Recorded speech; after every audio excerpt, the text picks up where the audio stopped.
안녕하세요. 승리한상 가족 여러분. 오늘은 다니엘서 11장 36절에서 45절 말씀입니다. 11장의 마지막 부분입니다. 다니엘서의 42번째 강좌로 자기 뜻대로 행하는 왕에 대한 예언이라는 제목의 말씀입니다. 승리하는 삶은 말씀 중심, 예배 중심의 성경 전문 교사를 양성하기 위해서 만들어진 성경 공부 교재입니다. 승리하는 삶은 2016년 9월 현재 다니엘서 7장에서 12장까지의 말씀을 함께 나누고 있습니다. 승리하는 삶은 발행이신 박유일 목사님의 구속사로 조망한 성경 연속 강해집 다니엘서 2권을 통해서 편집이 되어 있습니다. 저희들이 항상 앞부분에서는 다니엘서 전체의 말씀이 어떻게 구성되어 있는지를 보여주고 있습니다. 여러분도 오늘 말씀에서는 좀 더 이 부분에 대해서 구체적인 비교가 들어가는데요. 자, 7장에서의 말씀, 8장에서의 말씀, 9장에서의 말씀, 그리고 마지막 때의 말씀. 이때 사탄의 참난된 일꾼에 대한 말씀, 엄장한 얼굴의 왕에 대한 말씀, 그리고 가불의 출현과 예언에 대한 해석, 이 부분이 놀랍도록 동일하게 자기 뜻대로 행하는 왕의 모습과 일치함을 우리가 보게 됩니다. 즉 우리가 근데 여러분들 잘 보세요. 지금 이것을 보면은 마지막 때를 항상 얘기하고 있어요. 지금 내 짐승에 대한 이상에서도 사탄의 참난된 인꾼은 언제 나타나냐면 맨 마지막 때에 나타나고 있어요. 근데 지금 우리가 보고 있는 것은 그리고 나서 두 번째에서는 언제 보여주냐면 바로 염소 때 나타나는 내용으로 우리에게 보여주고 있어요. 그리고 이것을 더 실질적으로 여기서 보여주고 있어요. 이 얘기는 뭐냐면 각 시대마다 적그리스도의 역할을 하는 자들이 보여주는 모습은 동일하다는 거예요. 그래서 오늘 말씀을 보면은 이 앞부분에 얘기했던 것을 그대로 얘기하는 것 같아요. 그리고 이것이 지금 그러면은 이때인가 보다 자기 뜻대로 행하는 왕에 대한 예언이 바로 이 남북조 왕조 때, 즉 로마가 들어서기 전에 수리아와 애국과의 관계에서 나타나는 것보다 했는데 12장하고 연결되는 모습을 보면은 이것이 그 이후에 마지막 때를 얘기하는 것 같아요.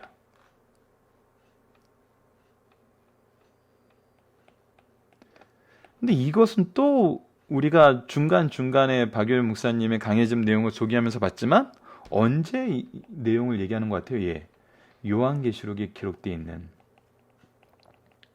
우리가 앞으로 맞이하게 될 종말의 모습하고도 동일해 보인다는 거예요. 이 얘기는 뭐냐면 적그리스도의 특징은 항상 반복적이라는 거예요. 항상 하나님을 대적하는 데 나오고 하나님보다 자신을 높이는, 즉 하나님 자리에 자기를 세우는 모습으로 나온다는 거예요. 근데 이거는 우리가 창세기에서 이미 확인했지만 뭐의 특징이요? 바로 죄의 특징이에요.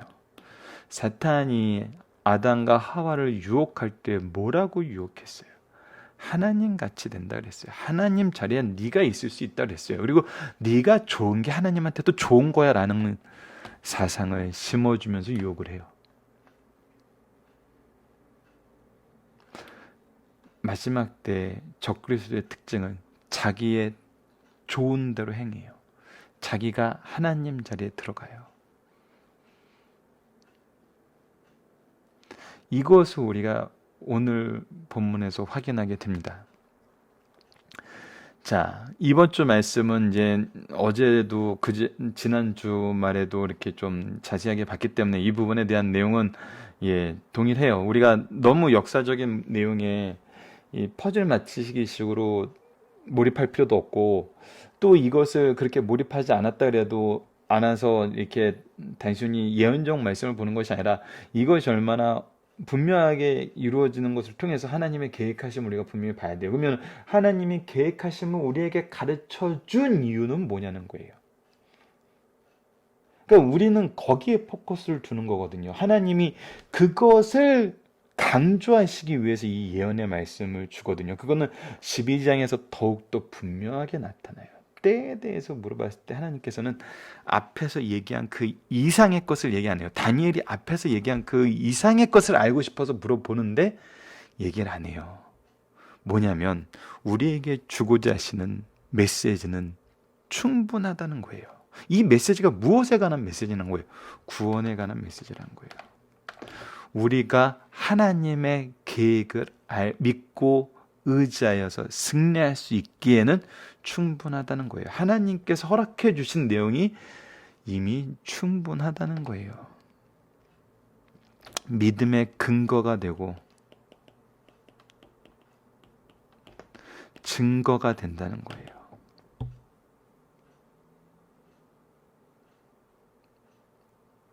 요즘에 이제 조금 복합적으로 생각하는 부분이 그런 부분이 있어요. 성경이 우리에게 주고자 하는 것이 완전한 지식인가? 믿음인가? 물론 알면서 믿음이 나와요. 근데 이 알미라는 것이 무엇을 아냐는 거예요. 무엇?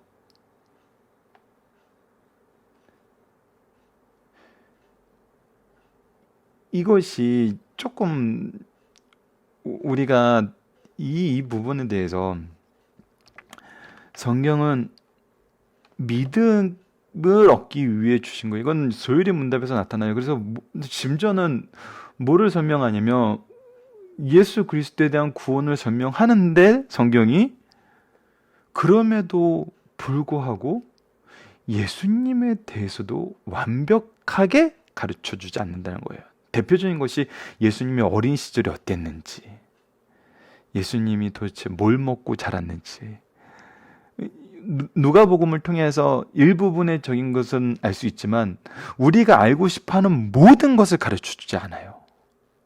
네. 요한복음에서 그래서 분명히 선언했어요. 이거 외에도 많은 이적을 행했지만 예수 그리스도를 믿게 하는데, 하나님의 아들이심을 고백하게 하는데 포커스가 맞춰져 있다는 것을 분명히 우리에게 보여줘요. 그렇기 때문에 우리가 완전한 지식에 포커스를 두는 게 아니에요. 우리가 알고자 하는 모든 그 지식에 포커스를 둔 것이 아니라 하나님은 믿음에 필요한 내용을 우리에게 주고 있다는 거예요. 그래서 다니엘서를 통해서 우리에게 주시고자 하시는 것, 요한계시록을 통해서 우리에게 주시고자 하시는 것은 바로 이 믿음에 포커스가 있다는 거죠. 믿음은 필연적으로 무엇을 가져와요? 순종을 가져와요. 순종은 무엇을 가져와요?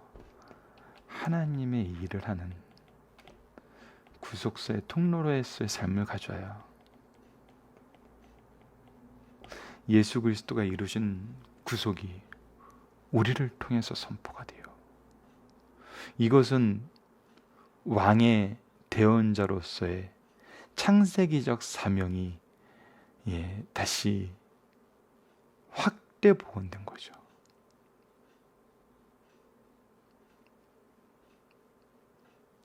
단순히 창세기 때는 문화 명령만 있었다면 이 예수님이 승천하시면서 우리에게 다시 명령을 주시는데 이 명령 뭐예요? 구원사에 대한 명령이에요. 우리가 무엇가 된 거예요? 베드로전서를 통해서 왕 같은 제사장, 거룩한 나라, 그의 소유된 백성이 되는 거예요. 그래서 제사장과 왕과 선지자의 모습을 통해서 이 복음의 빛을 선포하게 되잖아요. 이거는 우리가 창세기 때 왕의 모습에서 있던 그런 이 엄밀히 말하면 이 세 가지 모습이 엄밀히 말하면 창세기에서 드러나요. 선지자는 하나님의 지식을 아는 거예요. 그래서 아담이 만물들의 이름을 지을 때 하나님께서 그 이름을 그대로 정해주세요. 그 얘기는 뭐예요? 아담이 하나님을 아는 지혜가 완전했다는 거예요. 이 존재에 대한 창조의 의미를 알고 있다라는 거예요. 하나님의 창조의 목적을 이해하고 있다는 거예요. 그래서 그가 선지자로서 이것을 선포하거든요. 그리고 그의 마음이 하나님을 향한 예배로 나아가게 돼 있어요. 하나님의 일을 즐거워해요. 하나님과 함께 그 가슴이 제사장적인 마음을 가지고 있는 거예요. 그리고 그가 하는 모든 일이 하나님의 대언자로서, 하나님의 왕권을 가진 자로서의 삶을 살아요. 이것이 더 놀랍게 회복이 되고 확장이 되는 거예요. 예수님의 명령을 통해서. 근데 이거에 필요한 모든 지식을 하나님께서는 성경을 통해서 주셨어요. 다니엘에게 주신 이 내용이 이 믿음을 갖기에 충분하다는 거예요. 예수 그리스도를 아는데 유효하고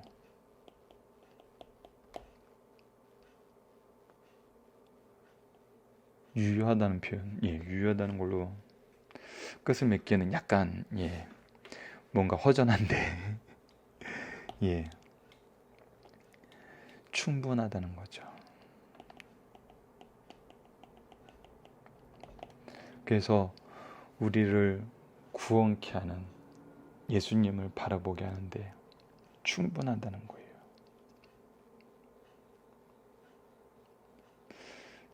이것이 다니엘서를 통해서 우리에게 주시고자 하시는 하나님의 말씀입니다. 자, 오늘 본문을 보도록 하겠습니다. 자기 뜻대로 행하는 왕에 대한 예언이에요. 자, 이 부분 한번 보도록 할게요. 그 왕이 어떤 일을 하나 봅시다. 그 왕은 자기 마음대로 행하여 스스로 높여 모든 신보다 크다고 하며 비상한 말로 신들의 신을 대적하며 하나님을 대적하는 거예요. 형통하기를 분노하심이 그칠 때까지 하리니 이는 그 작정된 일을 반드시 이룰 것입니다. 그가 모든 것보다 스스로 크다고 하고 그의 조상들의 신과 여자들이 흠모하는 것을 돌보지 아니하며 어떤 신도 돌아보지 아니하고 그 대신 강한 신을 공경할 것이요 또 그의 조상들이 알지 못하던 신에게 금관과 보물석과 보물을 들여 공경할 것이니라. 이 신의 특징은 무슨 신이냐면 강한 신인데 이 강한 신이 어떻게 해요? 이방 신을 힘입어 크게 견고한 산성들을 점령할 것이며 무릎 꿇을 안다는 자들에게 영광을 더하여 여러 백성을 다스리게 하며 그에게 뇌물을 받고 그 땅을 나눠주기도 하리라. 산성들을 점령하는 의미예요. 즉 군대를 상징해요. 그래서 정복하는 거, 이기는 거에 포커스를 둬요. 이기는 거에 포커스를 둬요. 세상 권력자들은 이기는 것에 포커스를 둬요. 하나님은 어떨까요? 하나님이 원하시는 것은 이기는 걸까요? 물론 죄에 대해서는 이겨야 돼요. 하지만 하나님의 통치를 선언받은 창세기의 모습과 조금 전에 얘기했던 사도행전의 모습과 마태복음 28장과 사도행전 1장에 나타나는 이 예수님의 지상 명령에 대한 모습과 창세기에 나타난 그 하나님의 명령이 이겨서 다 차지하라는 건가요? 아니에요. 이겨서 차지하는 사회는 제한된 사회예요. 공급이 없는 사회예요. 이거는 현실을 그렇게 만든 건 죄예요. 왜? 하나님과의 단절이 공급의 원천에서 우리를 분리시켜 버렸거든요. 그래서 이 세상은 제한된 것을 끌어모은 데 집중을 해요. 그래서 위너 텍스 올, 이거는 가인성의 모습과도 동일해요. 가인의 후손들이 보여준 모습이잖아요. 근데 하나님을 따르는 자들에게는 그게 필요가 없어요. 생명에 대한 부분, 하나님과의 동행에 대한 부분만 해결되면 나머지는 하나님께서 다 가지고 계신 하나님이, 넘치도록 가지고 계신 하나님이, 창조의 하나님이 우리에게 무엇을 부족하게 해주시겠어요? 아니에요. 그거는 우리가 걱정할 문제가 아니라는 거예요. 사는 패러다임이 완전히 달라요. 사는 기반이 완전히 다른 거거든요. 근데 대적들은 안 그래요. 세상의 적그리스도들은 안 그래요. 스스로를 키워야 돼요. 신들과 여자들이 흠모하는 것을 돌보지 아니해야 돼요. 이런 거 돌볼 이유가 없어요. 우리에게 이득이 없으면 조상신들과 여자들이 흠모하는 거. 이 조상신들은 이제 하나님처럼 우리 하나님이 그 규례를 주셨잖아요. 그 규례 안에서 하나님의 질서를 주셨어요. 그 질서들이 더 이상 필요하잖아요. 여자들이 흠모하는 것은 이것은 자비의 성경에서 보면은 칼빈의 내용을 소개해놨는데 이거는 자비의 의무를 가리켜요. 여자들이 흠모하는 것은 무엇인가? 정직한, 바른 결혼, 배우자 간의 사랑, 자녀에 대한 사랑 등이에요. 이런 것이 없어져요. 여러분 어느 시대 모습 같아요? 지금 시대랑 너무 비슷하지 않나요? 근데 이것이 지금 여기서만 소개되고 있는 것이 아니에요. 자 봅시다. 이 부분은 우리가 이제 다니엘서 전체를 통해서 한번 확인해 볼게요. 첫 번째는 다니엘서 7장 25절이에요. 여기다 적어드리겠습니다. 다니엘서 7장 25절 한번 읽어드릴게요. 그가 장차 지극히 높으신 이를 말로 대적하며 또 지극히 높으신 이의 성도로 괴롭게 할 것이며 또 그가 때와 법을 고치고자 할 것이며 성도들은 그의 손에 붙임받아 한때 두때 반때를 지내리라. 예, 하나님을 대적하고 높으신 이의 성도들을 괴롭게 하고 모든 법을 고쳐서 자기가 원하는 대로 할 거예요. 그리고 우리는 그의 손에 붙인 바가 되어. 자, 이것이 7장에서 소개되었던 모습이고 8장에서는 8장 23절에서 25절이에요. 봅시다. 읽어드리겠습니다. 이 내 나라 마지막 때에 반역자들이 가득할 즈음에 한 왕이 일어나리니 그 얼굴은 뻔뻔하여 속임수에 능하여. 예, 이 안티오쿠스 에피파네스의 모습 같죠. 그 권세가 강할 것이나 자기 힘으로 말미암은 것은 아니니라. 너무 비슷하게 너무 동일하지 않나요? 지금 우리가 어제 오늘 말씀 본 것처럼 그가 장차 놀랍게 파괴 행위를 하고 자의로 행하며 모든 것을 파괴하고 자기 마음대로 행하며 형통하고 가난한 자들과 거룩한 백성을 멸하리라. 예, 우리에게 핍박을 가하고 고난을 강해요. 그가 꾀를 베풀어 제 손으로 속임수로 행하고 마음에 스스로 큰 차여 또 평화로운 때에 많은 무리들을 멸하며 또 스스로 서서 만왕의 왕을 대적할 것이나 그가 사람의 손으로 말미암지 않고 깨지리라.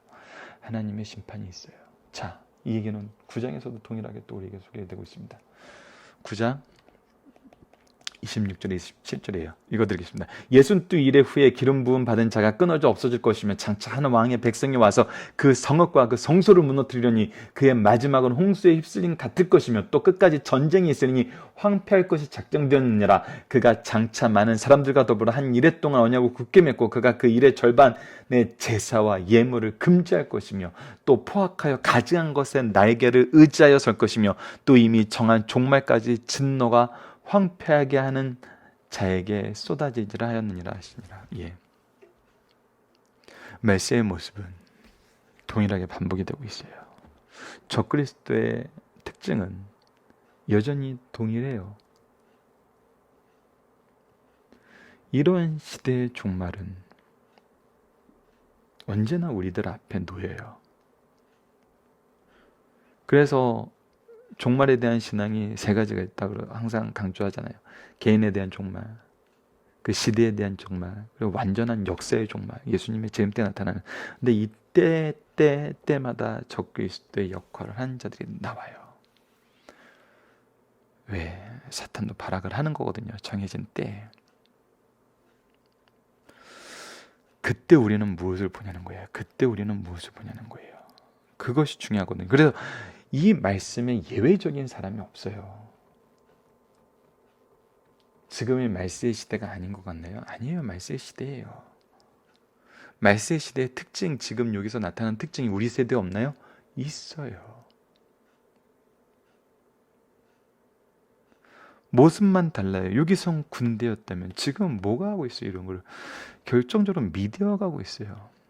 미디어 제국이 됐어요. 저도 이렇게 유튜브를 통해서 밴드나 카페를 통해서 강좌를 하지만 이 밴드나 카페 유튜브에 하나님을 필요로 하지 않게 만드는 너무나 많은 장치들이 있어요. 그리고 그 대적들을 띄워주는 사람들이 그렇게 많아요. 그리고 유혹하는 자들이 너무 많아요. 다니엘서를 준비하면서 저는 기본적으로 박유일 목사님의 강해집을 기초로 하지만 때로는 추천받은 목사님들께 추천받은 신학자들의 책들도 같이 이렇게 좀 참고를 하고, 저 같은 경우는 유튜브 방송을 하다 보니까 유튜브로 이렇게 동영상 강좌를 만들다 보니까 유튜브를 통해서 또 정보를 많이 얻으려고 그래요. 근데 보면 볼수록 놀래요. 너무 이상한 게 많아요. 너무 이상한 게 많아요. 너무 이렇게 퍼즐 맞추기 식으로 하려는 게 너무 많아요. 결국은 우리에게 주고자 하시는 말씀의 의미를 점점 약화시키고 우리들의 주의를 그쪽에 가게 해요. 어제도 잠깐 얘기했던 툴스라는 그 영화가 정말 뉴스가 말하고자 하는 본질은 잘못된 거에 대한 질문이었어요. 이것은 잘못된 거 아니야? 근데 세상은 그 질문에 대한 답을 하기보다는 그 질문을 무효화시키는데 온갖 노력을 다해요.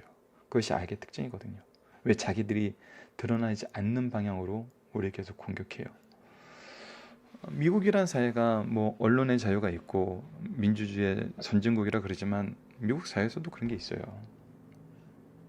슈라를 바탕으로 한 영화였기 때문에 그런 게 있고, 예전에 한번 추천해드렸던 God is not dead, 하나님은 죽지 않았다, 신은 죽지 않았다라는 표현을 하지만 분명히 여기서는 하나님을 얘기를 해요.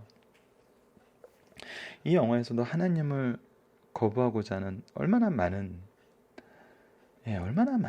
그런 시도들이 미국 사회를 지배하고 있는지를 보여주거든요. 익스펠드라는 영화에서는, 추방이라는 영화에서는 더해요. 왜 미국 사회가 진화론에 지배되어서 살고 있느냐? 그거는 창조론이 잘못됐다는 게 증명돼서가 아니라는 것을 너무 적나라하게 보여줘요.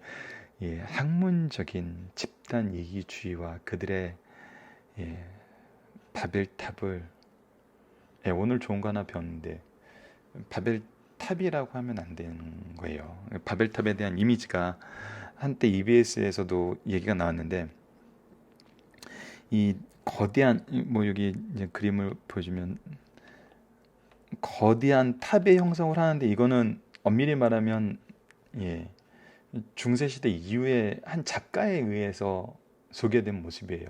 이것은 성경적 근거랑 전혀 상관이 없어요.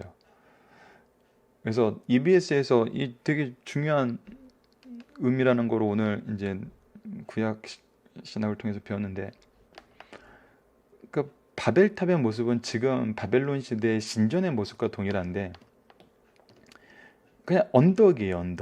언덕이에요. 그리고 여기에 이제 높은 언덕에 제단이 있고 낮은 언덕에 예배당이 있어요.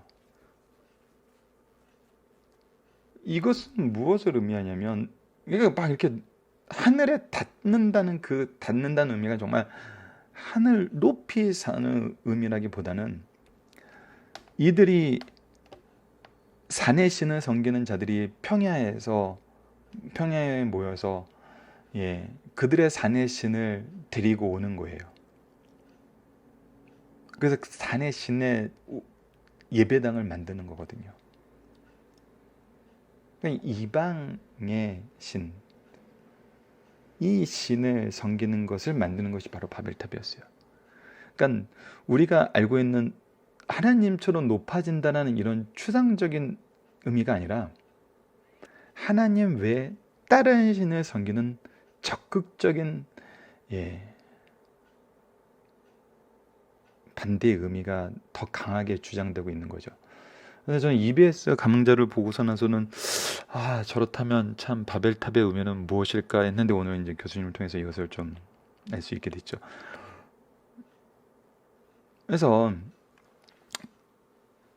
항상 이방 주권자들은, 이 세상의 제약은 하나님 자리를 우리가 대처할 수 있다고 유혹해서 우리를 넘어뜨리는데, 결과는 무엇으로 가냐면 그 자리를 다른 것으로 채워요. 절대 우리 스스로가 그 자리에 가진 않아요. 예.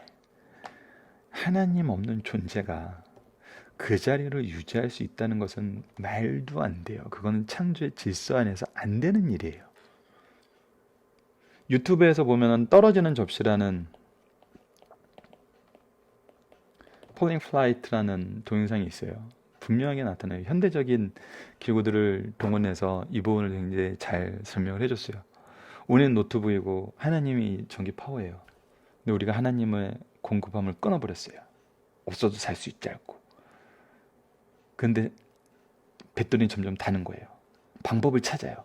뭔가 주위에 뭔가를 더 붙이면 우리가 될 것 같아요. 그래서 마우스도 끼워보고 프린터도 끼워보고. 근데 주위에 제품을 붙이면 어떻게 돼요? 배터리는 더 빨리 닳아요. 우리가 찾는 모든 방법이 우리의 생명을 더 빨리 죽일 뿐이에요. 죄만 더 늘 뿐이에요. 근데 예수님이 오셔서 다시 이 생명의 선을 연결해 주세요. 굉장히 청소년들도 이해할 수 있을 만큼 떨어지는 접시, 이 동영상도 한번 추천을 해드리겠습니다. 예, 그러니까 이 모습은 반복돼요. 자, 사설이 좀 길었는데, 예, 요즘에 이렇게 방송을 혼자서 만들다 보니까 절수록 방송이 편해지나 봐요. 사설이 길어져요. 죄송합니다. 자, 40절을 보도록 하겠습니다. 마지막 때에 남방왕이 그와 힘을 겨룰 것이나 북방왕이 병과 마병이 많은 배로 회오리 바람처럼 그에게로 마주와서 그 여러 나라의 침공이 물이 넘친같이 지나갈 것이요. 그래서 이것을 이겨내요. 그가 또 영화로운 땅에 들어가.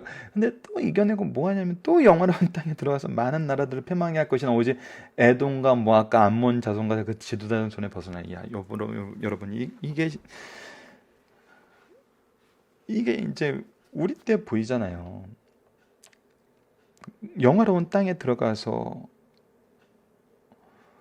믿는 자들과 그 주위에 있는 자들을 패망시켜요. 근데 누가 살아남아요? 에돔과 모압과 암몬 자손은 역사적으로 이스라엘을 괴롭히는데 앞장섰던 나라들이에요. 이스라엘과 밀접한 관계가 있음에도 불구하고.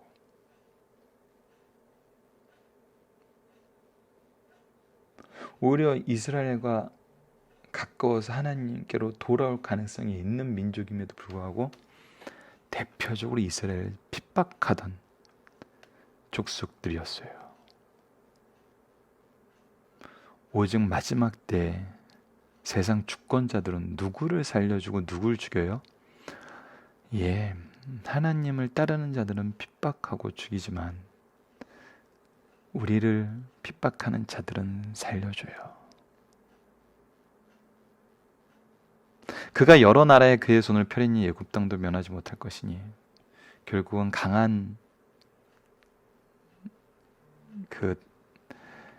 뭐라 그래야 되나요? 이 라이벌 관계에 있었던, 그리고 처음에는 오히려 더 강했던 그런 것도 결국은 지게 돼요. 그가 권세로 예굽의 금, 은과 모든 보물을 차지할 것이요 리비아 사람과 구스 사람이 그의 시종이 되리라. 그러나 동북에서부터 소문이 이르러 그를 번민하게 하므로 그가 분노하여 나가서 많은 무리를 다 죽이며 멸망시키려 할 것이라고. 그가 장막 궁전을 바다와 영화롭고 거룩한 산 사이에 세울 것이나 그의 종말이 이르니 도와줄 자가 없으리라. 그가 세상의 권세를 세울 수 있는 최대치까지 세우게 되지만 그의 종말은 이루고 있어요. 제한되어 있어요. 이거는 처음부터 강조하던 부분이에요. 그들은 제한되어 있다. 이 모든 것은 내 계획 안에 있다.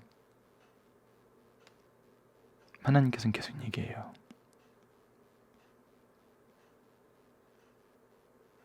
그러면 이 하나님의 계획을 알고 믿고 의지하는 자들은 무엇을 얻는다? 구원을 얻는다. 이러한 사람이 하나님 나라의 백성이다.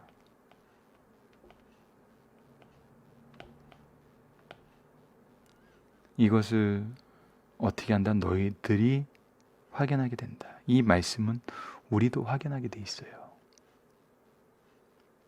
우리로 하여금 믿게 하는데 충분하신 말씀이에요.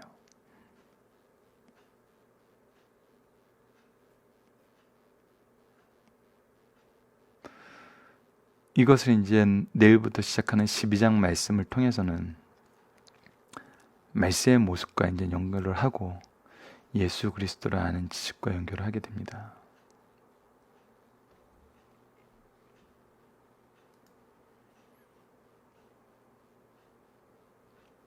여러분, 이제 이 내용을 기억하시면서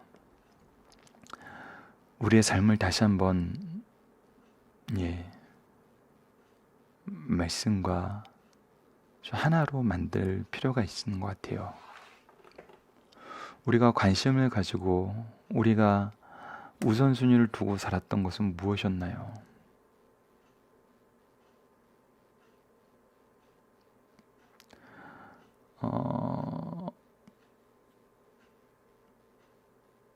우리가 세상적인 가치로 보면은 현대시대에 이렇게 말씀을 연구할 필요가 있나요? 제 아들이 참 재밌어요. 요즘에 초등학생들이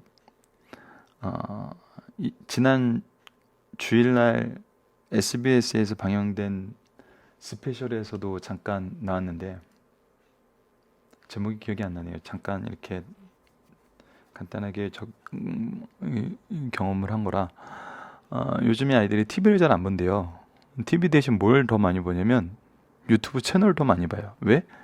그들이 공감할 수 있게 그들과 소통하면서 하는 내용들이 많거든요. 근데 저희 아들이 그래요. 그러면서 자기가 좋아하는 그 유튜버의 그 구독자 수와 그리고 그 뷰어를, 그 동영상의 뷰어를 항상 보면서 가끔 제 동영상을 이렇게 보러 들어와요. 애 엄마랑 제 안사람이랑 같이 아침마다 이렇게 안사람이 틀어놓으면 같이 듣기도 하는데 구독자 수가 그래도 늘은 거에 되게 놀라우면서 그래도 자기가 좋아하는 유튜버와 이 혁격한 차이가 나는 걸 보면서 안타까워하기도 하면서 좀 이게 벌써 이렇게 비교적인 그 시각이 생기는 거예요. 근데 영적 가치를 따르는 것은 그런 것 같아요. 참 하나님의 일을 한다 그랬을 때 나에게 힘이 되는 것은 이것을 얼마나 많은 사람들이 호응해 주냐가 아니었거든요. 그게 아니더라고요. 우리가 주의 일을 한다고 하면서 이 연속 강해 설교를 박유열 목사님이 40년 넘게 41년 동안 하시고 은퇴하셨는데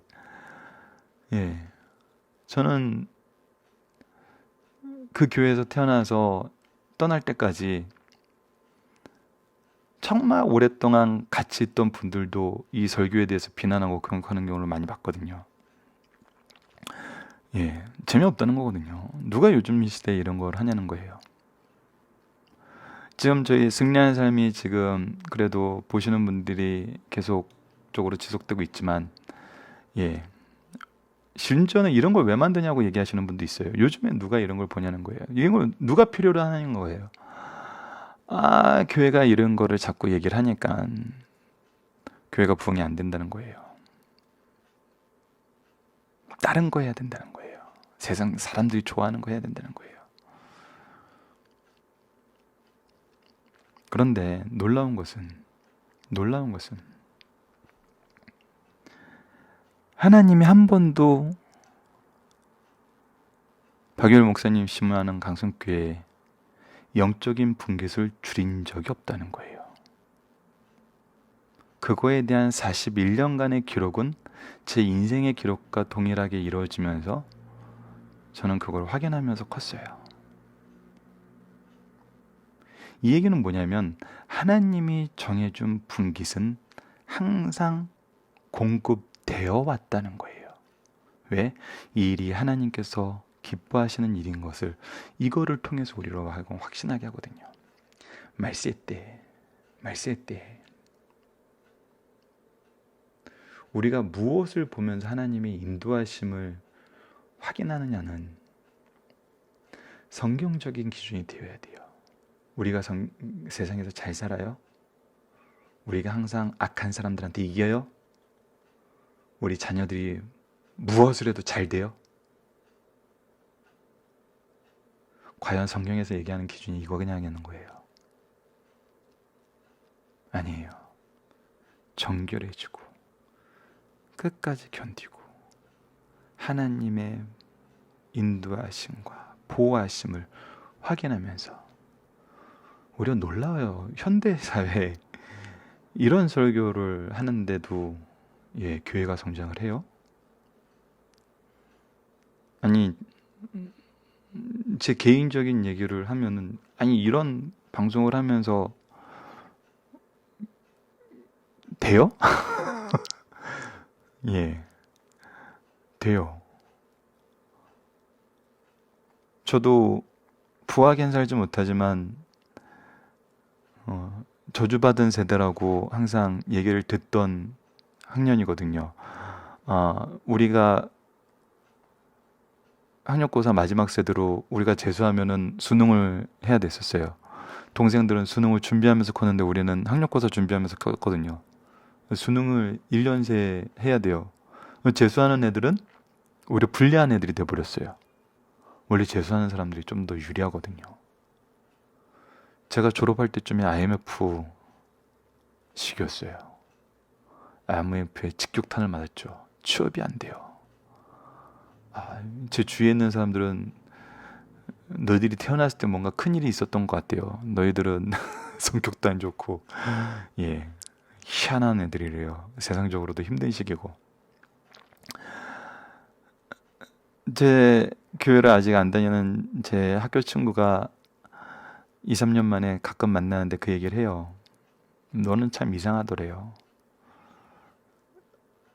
뭔가 대단한진 않은데 항상 성장하고 있대요. 저도 그걸 경험해요. 제 형편이나 제 삶의 모습이 이것이 때로는 저를 교만하게 하고 저를 나태하게 만들기도 하지만 하나님이 한 번도 저를 이렇게 내려가게 하지 않으셨어요. 그러니까 세상 사람들이 눈에 보기에도 제가 이렇게 하얀 곡선을 타지 않아요. 완만하지만 계속 성장 곡선을 타고 있다는 거예요. 그래서 이상하게 두려움이 없어요. 세상을 사는데 두려움이 없어요. 물론 제 주위에 참 좋으신 분들은 저한테 많은 주의를 주시고 조언을 주세요. 지금처럼 하면 안 된다. 근데 이거는 좋은 의미예요. 제 주위에 조언하는 분들도 말씀 훈련 더 이렇게 잘 받아야 된다. 네가 맡겨진 일은 이렇게 더 꼼꼼하게 해 나가야 된다. 이런 조언이에요. 야, 그런 식으로 해서는 돈 못 벌어. 그런 식으로 하면은 아무것도 안, 이런 조언 하시는 분은 없어요. 놀라운 거거든요. 우리가 신앙생활 할 때 하나님께서 남겨진 자들을 확인시켜 주세요. 우리를 공격하는 자들이 살아남는 것 같지만 우리를 핍박하는 자들이 그의 권세가 극에 치달을 것 같지만 하나님의 장중 안에 심판이 있을 뿐이고 우리에게 승리가 있다는 것은 즉 현대를 사는 우리도 경험해요. 이것이 말씀이 살아서 역사하고 있다는 증거거든요. 그래서 다니엘서 이 말씀이 종말에 관한 말씀이 딴 이야기가 아니에요. 우리의 이야기가 되는 거예요. 우리의 승리가 되는 거예요. 우리의 믿음을 세우는 이야기가 되는 거예요. 우리가 성경을 통해서 이것을 얼마나 자주 확인하나요? 이상하게 오늘 사설이 길었습니다. 자, 중심 사상을 빠르게 보고 마치도록 하겠습니다. 인간의 최고의 타락은 자기를 신처럼 섬기도록 강요하는 거예요. 예. 자신에게 지혜와 능력이 있고 물질과 정치적 수완을 가졌다면 이는 약한 자를 돌보고 가난한 자를 구제하라고 하나님께서 주신 것입니다. 통로가 되라는 거예요. 그러나 그것으로 사람을 완력으로 다스리고 자기에게 복종하기를 강요한다면 인간에게를 포기한 것이에요. 이거는 인간의 존재 가치가 하나님이 정의해 놓은 그런 인간이 아닌 거예요. 죄악에 타락한 인간인 거예요. 그래서 이거는 인간임을 포기한 거예요. 창조주의 목적에 반하는 거는 포기하는 거예요. 스스로를 포기하는 거예요. 여기서 멈추지 않고 계속 교만하면 종교적 행위인 신을 섬기는 행위까지도 필요 없는 행위라고 하며 자기를 섬기라고 강요해요. 예, 얼마나 많은 사람들이 있어요. 느부갓네살도 그랬어요. 3장에서 보세요.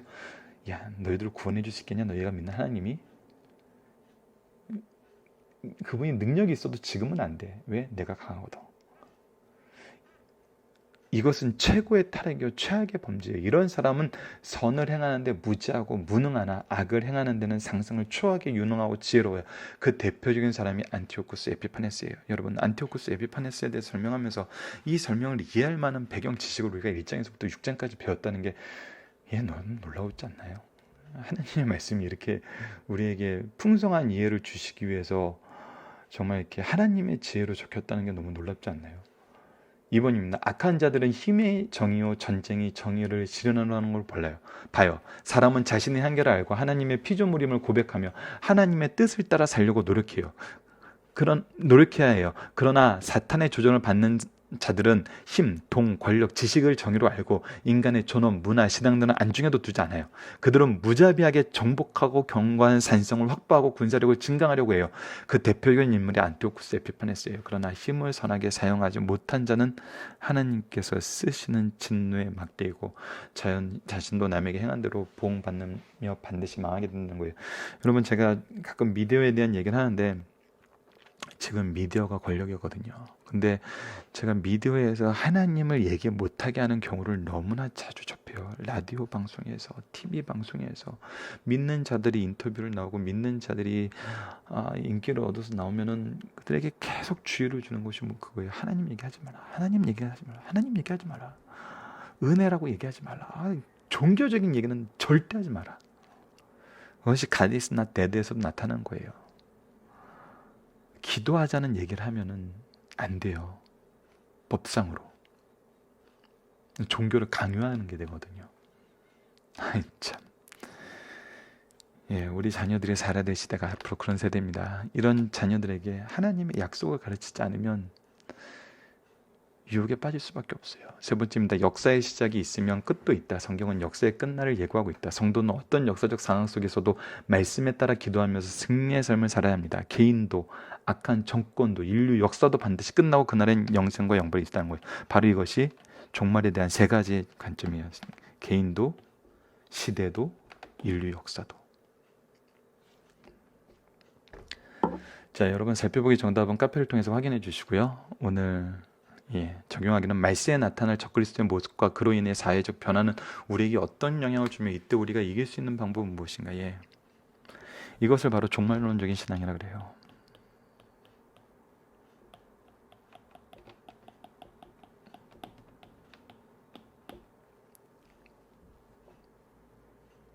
우리가 종말의 시대에 살고 있다는 것은 종말을 가르쳐주는 성경의 말씀을 보면은 시인하지 않을 수가 없어요.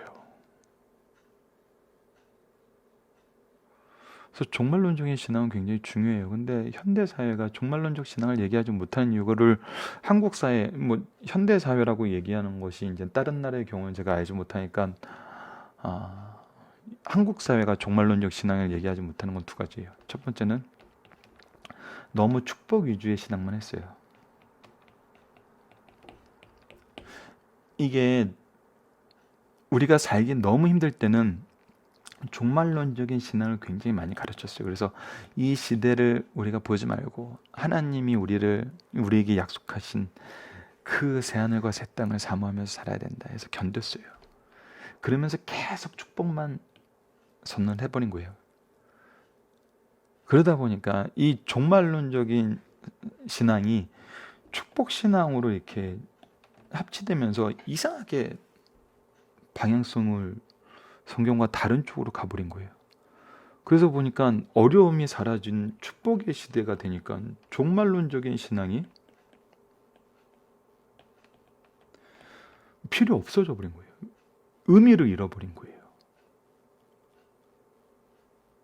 이것이 이제 한국 사회의 특징 중에 하나라고 보거든요. 종말론적인 신앙을 우리가 더 이상 얘기하지 못하는. 두 번째는 더 비참하죠. 이단들이 엉뚱한 종말론을 가지고 와서 엉뚱한 장난으로 유혹하는 데 써버렸어요. 그래서 종말론적인 얘기를 하면은 이제 노이로제 걸렸어요. 얘 이단 아니야. 그래서 여러분, 이게 또 어떻게 보면 이렇게 하는 게 좋아요라고 또 선전처럼 보일 수도 있는데, 그래서 종말론적인 신앙을 가져야 된다고 해서 종말론적인 신앙을 집중적으로 가르치는 것, 현대사회에서, 한국사회에서는 되게 어려워요. 이제 어떻게 이거를 소개할 수 있냐는 거예요. 그것이 바로 연속 강의 설교라는 거예요. 성경을 있는 그대로, 순서대로 전부를 가르치는 거예요.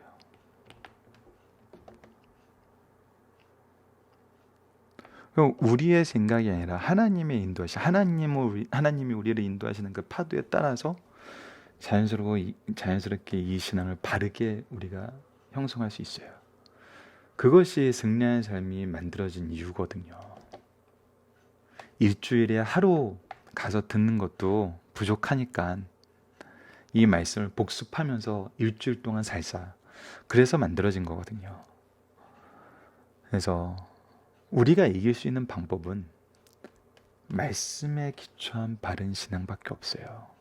하나님의 뜻을 아는 것밖에 없어요. 하나님의 계획을 알고 하나님의 인도하심 속에서 구원과 통치와 심판을 보면서 말세를 준비하는 거예요. 우리를 대적하는 모습은 동일했잖아요. 근데 재밌는 거는 이기는 방법도 동일하다는 거예요. 새로운 게 아니에요. 어려운 게 아니에요. 말씀으로 이겨왔고 말씀으로 이기게 하셨어요. 증명된 방법이고 유일한 방법이고 확실한 방법이라는 거예요. 이것을 소유하시는 승리한 삶 가족 여러분들 되었으면 합니다. 말씀을 기초로 기도하기를 통해서 마치겠습니다. 하나님, 당신의 계획 속에서 당신의 뜻하심에 따라 정한 기간을 두시고 악을 허용하심을 봅니다.